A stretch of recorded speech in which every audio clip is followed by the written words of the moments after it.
Hai, kali ini aku mau bahas tentang kelebihan dan kekurangan rute touring Jakarta-Padang via lintas barat Sumatera. So, simak terus videonya hingga selesai.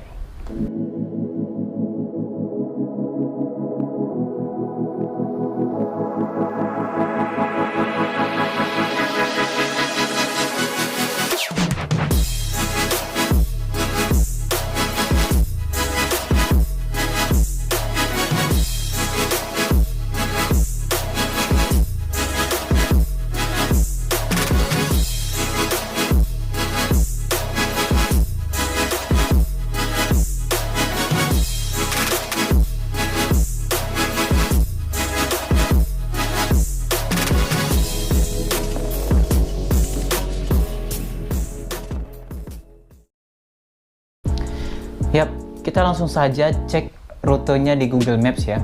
Kalian tinggal ketik Jakarta, tujuan Padang.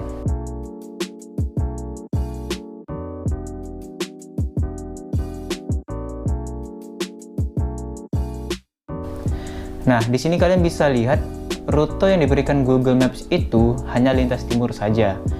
Jadi, kita klik titik 3, lalu kita pilih telusuri sepanjang rute dan ketik Krui agar rutenya nanti berubah menjadi seperti ini. Nah, ini adalah lintas barat Sumatera. Jarak tempuhnya kurang lebih 1350 km dengan waktu tempuh pada Google Maps sekitar 30 jam non-stop.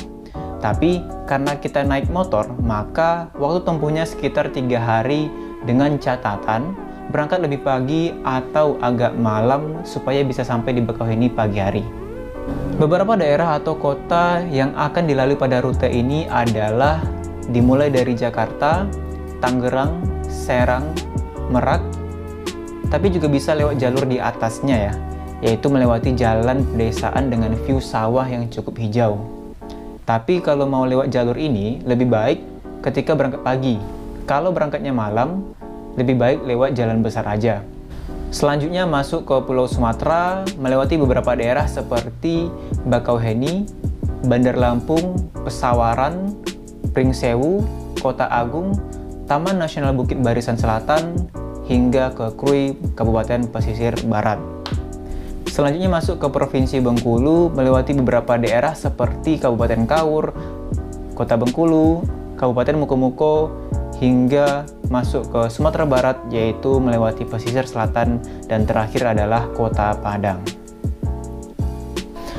Bagaimana sih kelebihan dan kekurangan lintas barat Sumatera ini? Yuk kita bahas dari sisi kelebihannya dulu.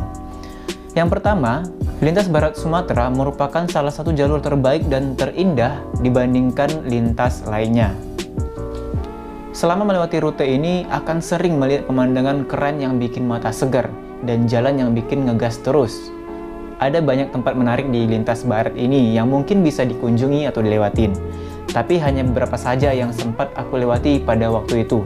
Seperti Pantai Krui Pesisir Barat yang pantainya indah banget, menyegarkan mata. Kemudian Jembatan Manula, ini jembatan yang wajib untuk didokumentasikan sebelum masuk ke perbatasan Lampung-Bengkulu. Selanjutnya Gapura, welcome atau selamat datang Bengkulu. Terus beberapa pantai di kota Bengkulu seperti Pantai Panjang, Pantai Batu Tahu, dan lain-lain. Kemudian Benteng Marlboro yang ada di kota Bengkulu. Kemudian masuk ke Kabupaten Mukomuko, yaitu Pantai Abrasi yang menarik untuk dikunjungi ataupun ya sekedar untuk melihat pemandangan pantai di sana. Masuk ke Sumatera Barat, yaitu ada Rumah Gadang Mande Rubiah, yang ini ya bagi kalian yang suka sejarah bisa mampir ke sini. Dan terakhir adalah Puncak Mandeh, bisa dikatakan raja empatnya pesisir selatan atau Sumbar. Ini juga termasuk wisata yang pada waktu itu sempat viral dan hingga sekarang mungkin juga masih menjadi destinasi yang menarik untuk dikunjungi. Nah, kelebihan yang kedua yaitu adalah satu-satunya jalur yang memiliki pemandangan pantai dan dekat dengan jalan lintas. Jika melihat rute ini pada Maps, terlihat jelas jalur ini dekat dengan Laut Barat Sumatera. Dan selama melewati lintas ini, akan sering disuguhi dengan pemandangan pantai yang menyegarkan mata, dimulai dari pesisir barat Lampung hingga Padang. Yang ketiga, memiliki jalan beraspal yang mulus dan minim jalan berlobang, yang terkadang membuat kita pengen ngegas mulu, speeding, bahkan cornering. Yang keempat, lintas barat Sumatera ini jarang dilewati kendaraan besar seperti truk atau bus, karena rute ini bukan jalur utama perdagangan seperti halnya pada lintas timur yang sering dilewati truk maupun bus. Selain itu juga jalur ini jarak tempuhnya lebih jauh sih. Kelebihan yang kelima adalah polusi udaranya lebih rendah karena jarang dilewati kendaraan besar. Jadi ya tempat ini bisa dikatakan juga memang menyegarkan karena selain pemandangan yang bagus juga polusinya yang rendah. Dan yang terakhir, kelebihan dari lintas barat Sumatera ini adalah termasuk rute yang aman untuk dilalui. Sangat jarang ada tindakan kejahatan seperti begal, bahkan mungkin tidak ada. Hal ini memang dibuktikan ketika aku touring lewat lintas barat ini hingga ke Padang. Aku merasakan sesuatu hal yang biasa aja, tidak ada merasa was-was dan memang ya tidak ada yang aneh-aneh di sana. Selama perjalanan di sana memang juga diakui oleh orang-orang yang pernah lewat bahwa ya lintas tersebut termasuk lintas yang aman untuk dilalui. Dan mungkin tambahan juga bahwa kalau orang yang mau touring ke Sabang wajib banget untuk melewati lintas barat ketika mau berangkat, karena sayang banget kalau nanti lewat lintas timur. Karena gini, biasanya kalau orang udah balik dari Sabang itu pengennya cepat. Kalau pengen cepat sampai ya lewat lintas timur. Tapi kalau ketika berangkat lewat lintas timur juga, ya sama aja kan melewati jalan yang sama. Selain itu juga ya tidak ada pemandangan yang menarik sebenarnya ketika lewat lintas timur. Makanya disarankan ketika berangkat ke Sabang sebaiknya melewati lintas barat. Lalu ketika balik lagi atau kembali dari Sabang itu melewati lintas timur. Nah, setelah kita membahas dari kelebihan lintas barat Sumatera ini, sekarang kita akan bahas kekurangannya. Sebenarnya kekurangannya sih dikit ya, tapi ya okelah kita coba bahas. Kekurangan yang pertama adalah jarak tempuh lebih jauh daripada lintas lainnya, baik itu lintas timur maupun juga lintas tengah. Untuk lintas timur sendiri kurang lebih selisihnya sekitar 50-an kilo.